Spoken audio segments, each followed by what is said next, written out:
Well, a woman could say that same thing if she decided. She could say, I can sleep with multiple men, but my men can't sleep with multiple women if she so choose. We're all free individuals, right? Look, read the Bible. Every single man had multiple wives. Not a single woman had multiple husbands. It's against the will of God. It's disgusting.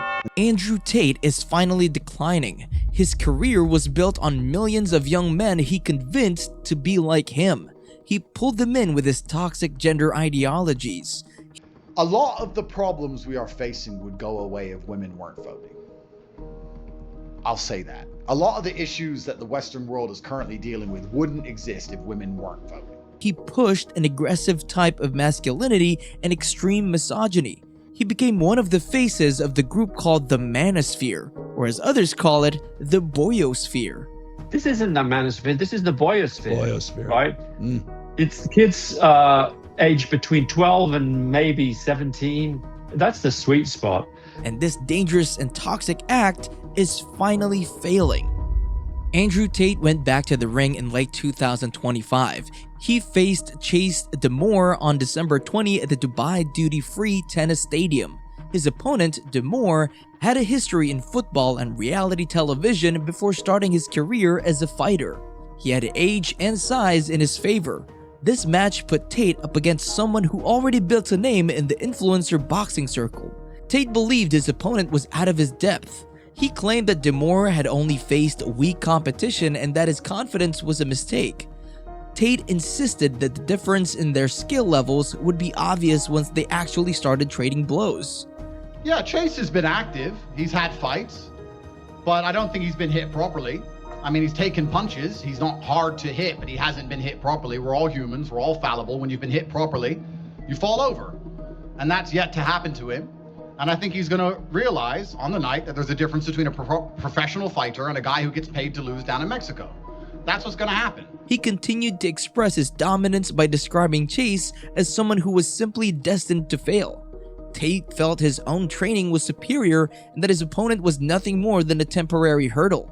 But I think that the main reason when he sits down in the locker room after he's lost, when he's going to have to analyze with his team why they lost, is because he's far too confident. He's far too confident. He clearly has grossly underestimated the amount of preparation that's gone into him getting his ass kicked. So it is what it is. Sir, you are a victim. You are a victim. You are going to be a victim on fight night. Tate talked like he was going to win, but the final result went the other way. DeMoor beat him by majority decision after 6 rounds. One judge scored it a draw, but the other 2 judges scored it 58-56 for DeMoor, which gave DeMoor the official win. Because of this, people started to mock and clown on Andrew all over social media. Creators like KSI can't hide his reaction when Chase won. It's also funny that other people are comparing Andrew Tate to Jake Paul since their match happened on the same weekend. Some even joked it was the best Christmas gift. Or some people are even saying that they want Jake Paul to fight Andrew Tate after his amazing performance last night. This is how Tate responded after the match. 10 years out, 40 years old. Gave it my all, but he's tough. I don't know what to say, he's really tough. Congratulations to him. Do you think we'll be able to see you in here again? Yeah, I'm going to have to go back, watch the fight, make a decision, but Chase deserves this win. I'm really happy for him, genuinely. Since this loss is blowing up on the internet, Tate posted another response on X. I could have took no risks and just lived easy. In my heart, I knew I'm too old. I knew I'd been out too long. That's why I do it, to face fear. I lost fair and square. Chase is a true champion. He deserves that belt. But most users just mocked him.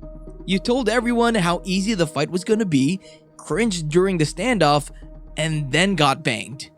Just prove that acting tough on the internet is not reality. Why the F does everyone turn into a philosopher after a humiliating defeat? Just accept the fact that you are a bum. The loss to Chase DeMoor made people look at Andrew Tate's past in a new way. Some started asking if his record was real. Did Tate fake his entire career? Did he fake his entire kickboxing record, world championships, all of it? It's hard to prove every claim about his past. Only 7 pro matches are listed, which is far lower than the number he often mentions. This means a large part of his career is missing from public data. Tate has real experience in the ring, but the problem is whether his fame as a top champion matches the records. The skill of his opponents is a major concern. Many people he fought had almost no experience. The only 3 fights this guy had were to Andrew Tate. Some matches for a belt were against people with very few fights. For example, one man in a 2009 match was making his debut and has almost no other history on record. While some opponents were active and fought him more than once, many others had very little history in the sport. However, Tate is facing a bigger legal problem. By May 2026, he was dealing with more than just the case in Romania. The United Kingdom was still waiting for him. His legal team asked for a written promise that he would not be arrested if he went back to Britain to give evidence for a civil case. The government said no, stating there was no reason to stop the warrants or promise that the brothers could return without being arrested. Tate argues that the numerous charges brought against him were not a coincidence. He believes authorities made a calculated effort to silence him because he had become too influential. Well, I didn't do anything wrong. It went wrong because I became too influential. So this is a big security problem. So what weapons does a government have when you become a problem to them? Well, they have law. So of course they start flicking through the law book. What law has he broken? What law has he broken? What can we get him on? What can we get him on? And they find very loose, tedious links. Oh, did he really do this? I mean, no, but look, just put this here, put that there, maybe this, maybe that. The UK case is serious on its own. There are 21 charges against Andrew and Tristan combined. Andrew faces 10 charges, including rape, actual bodily harm, human trafficking, and controlling prostitution for gain. Tristan faces 11 charges. Both brothers deny the allegations. At one point, he describes the overlap between his Romanian case and the threat of being sent to Britain as a heavy burden. Please understand that there was a time I was locked in my house, and this time was only a year ago, 12 months, where I was looking at 21 charges in Romania and 20 charges in England with an active extradition warrant. So after I solved the 21 issues in Romania, irregardless of whether I beat them and stay free or go to jail and serve a decade, I then get instantly extradited to England, where I have to face 20 more charges. I'm put in Belmarsh on remand, and I have to fight that again. I was looking at 20 years of legal garbage. In April 2026, some rules in Romania were stopped, so he no longer has to check in with the police. Tate describes his time in the Romanian prison system as an intense experience that left a deep impact. What they did to me was completely unfair. They locked me in a jail cell in Romania, which is the worst jail in Europe. I had PTSD and nightmares for years. After I got out of jail, they locked me in my house for 3.5 years. I didn't see my mom when she had a heart attack. I didn't see one of my kids. They stole all my money. They slandered me across the media. They convinced a whole bunch of people who were completely psyoped that I'm a human trafficker and a rapist and a money launderer and an arms trafficker and a tax evader. Tax evader maybe, but the rest, that one maybe won't be true. Even with those harsh conditions, he later claimed his imprisonment was a unique opportunity. He treats it like a difficult stage in a journey he had to experience to satisfy his curiosity. How was jail? It was a sobering experience. It's been a while since I've been back now. I thought they would have got me back in there by now. It's been 2 or 3 years I've managed to get out. I thought they would have banged me up again by now. It turns out I'm just too hard to kill. I'm too good for my enemies. They can't get me back there. But the way I currently look at it, after a little bit of time have passed, is that it's a level of the map that I got to explore. And it was a level of the map that I would have always been curious about unless I had explored it. So I'm grateful to the universe for giving me access to the dungeon level of the map. His life is not as free as he says it is online. He still has many cases to handle, and the legal team is in charge of how he lives. He even questions how he's able to stay free and active while dealing with a warrant for his extradition. He suggests there are details about a situation that he is not yet ready to share. They got the extradition warrant signed, Andrew, and you're locked in your house. You have to go to court, fight these 21 charges, instant extradition to England. It's over. Because you're supposed to get your ass kicked for 99% of the movie. And then somehow at the end, you have like a magic weapon, somehow some twist of luck, some chance. You know, as long as you're that guy, somehow against all the odds, somehow at the end he finds a way and escape an active extradition warrant to live your life free. even though you've done nothing wrong, but you've been set up by an intelligence agency. How the are you traveling the world instead of being in jail? How do you do that? Well, these are some secrets to the Matrix that I cannot yet tell on a podcast. Previously, the main strength for Andrew Tate was his ability to give others access. For a time, being near him was helpful for other influencers. A photo or a guest spot on a stream could bring in a lot of attention. By 2026, that connection became a burden. Being seen with him is no longer a way to be different. It creates a major public problem. Guy Fieri is a good example. Fieri is a mainstream food personality known for family-friendly television. When a video from a UFC event showed him shaking hands and greeting the Tate brothers, everyone online was crashing out. People were shocked to see him being friendly with men who have serious legal trouble. Fieri acted quickly to separate himself. He said he was devastated by the reaction and made it clear he does not know or support them. He stated that he did not even know who they were before that day. The Tate side did not take the apology well. Joseph McBride, a lawyer for the brothers, called it a pathetic capitulation. Tate later expressed his own anger during a trip to Beverly Hills, criticizing Fieri for trying to distance himself. But his own circle is also showing signs of trouble. In January 2026, the group was filmed in a Miami nightclub during a controversy involving a song from Ye. The footage spread quickly, and the city leaders were unhappy because the lyrics referenced the Austrian painter. Andrew Tate argued his presence made the footage blow up. He insisted that he did not request the music and was simply present at the venue. A whole bunch of songs were played that night, none of which I requested. None. I walk into a nightclub and songs are played. Unfortunately, if anything happens anywhere near me, it gets tied to my name. If someone got shot in that club, they would have said, Andrew Tate's in a nightclub where this man got shot. I didn't shoot him. I didn't pull the trigger. I don't know who he is. I was there and the song was played. He sought to separate himself from the incident by explaining that he did not dance or sing along. He claimed he left the area once he realized what was happening and pointed to others for the situation. But it is kind of ridiculous. It does feel a bit unfair that I'm standing in a nightclub. A song comes on that I did not request. A song comes on that I do not dance to. I do not repeat the lyrics to. I just stand there. And then they want to attribute somehow the song playing to me and it all being my fault. He identified Sneako as the person responsible for the music, despite being at the venue together during the night. Sneako may have put the song on, who I'd met many times before. But it was a long night. It was 6 or 7 hours in which, for 2 minutes of it, someone got a phone and put a song on. It wasn't me. And now it's all over the news. Sneako has insulted me endless times, especially across the last 4 years. I've come through, we're with Sneako, is that okay? My reply was, Sneako always has some crybaby issue with me. If he's not gonna cry his eyes out, he can come. And he came along, and he made a mess. I didn't even want him there. He got invited by the other guys. He put the song on. He got me in trouble. Sneako responded by stating he has distanced himself from the group and their values. He believes their mindset prioritizes money over reality and creates a false idea of being a man. He argued the group treats women as objects and lacks honesty because they tried to make him the fall guy for the Miami incident. He also argued it makes no sense for Tate to take money from gambling while claiming to be against the system. I've distanced myself from the red pill, so I think it values materialism over what's real. I think it values this false idea of masculinity. I don't think it values women properly. I think there's obviously feminism is bad. We want to uplift women as well, not hate them and think that we're just going to sleep with them so that use them as status and as an object, as props in your life. We need to coexist.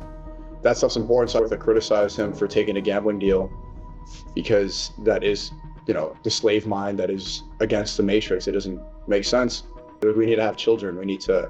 What's high value? You're going to be on a yacht with no kids and you're going to be 80 years old.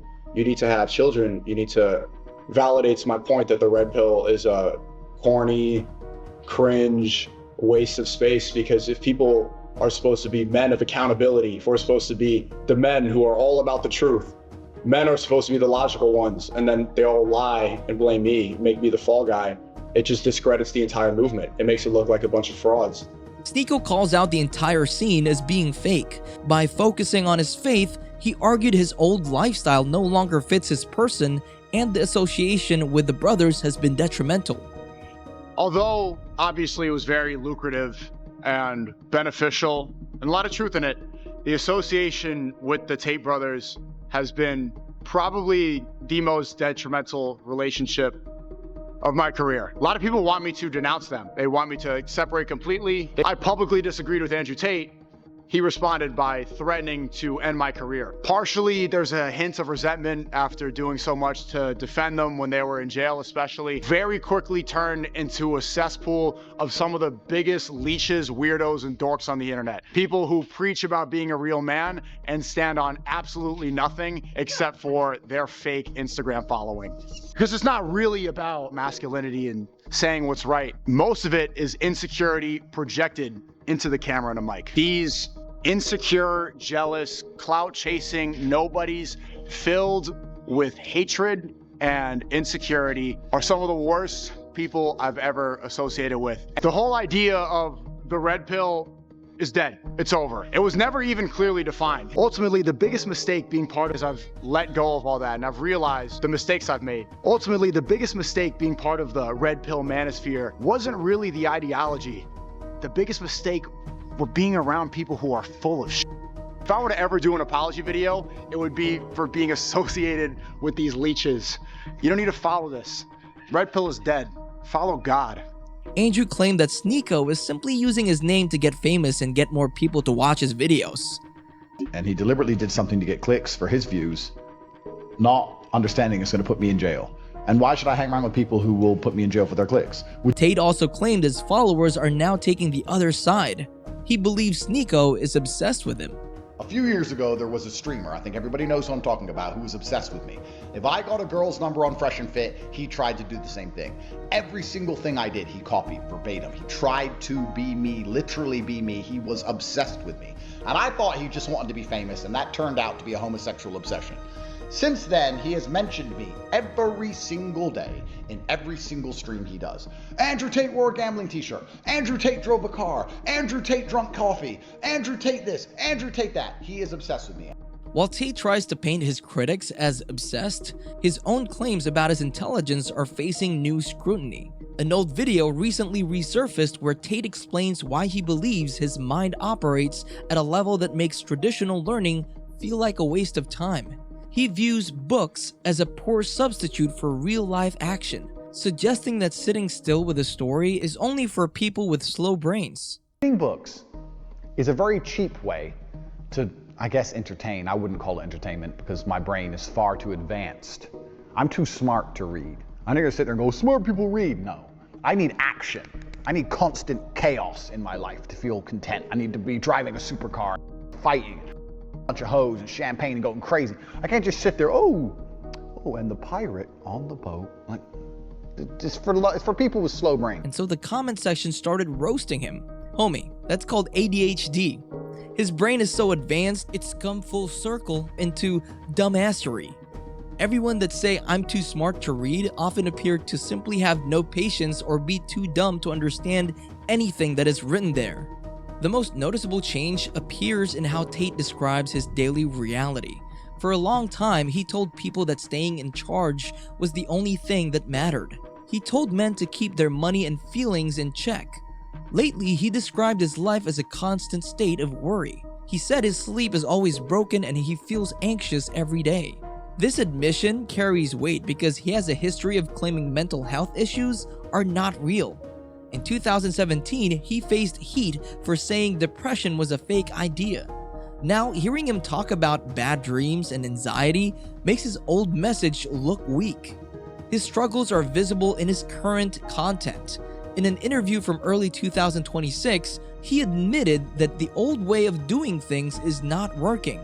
He said that in the beginning, he could make news just by saying his regular points. Now he feels like everyone is doing the same thing. He says people have to try even harder to get a reaction now. These events have altered his public energy.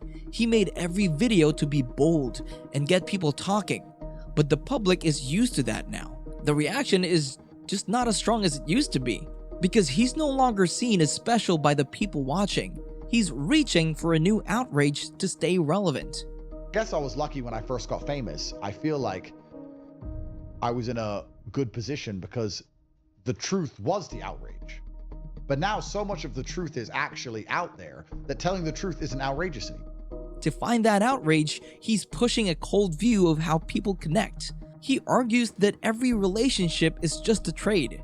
He even applies this harsh standard to his own daughters. He thinks having children is the only successful path for a woman and that she should just find a man who can provide for her. He said he hopes his daughters meet a wealthy older man at 18, even if that man is unfaithful. I pray my daughter at the age of 18 meets an older guy, 45, 46, gives her a house, gives her a Bentley, gets her pregnant, and gives me grandchildren. And if she comes to me and goes, Dad, what? My husband cheated on me. I'm gonna say, are you in the big mansion? Are you driving a Bentley? Okay, shut the He's taking care of you. If he stops paying your bills, if he stops protecting you, then come to me. But if you are completely protected and provided for, keep giving me grandchildren, because that's the best thing you can do with your life. But the best thing you can really do is subscribe to our channel. If you don't, when you wake up, you'll get obsessed with Andrew Tate.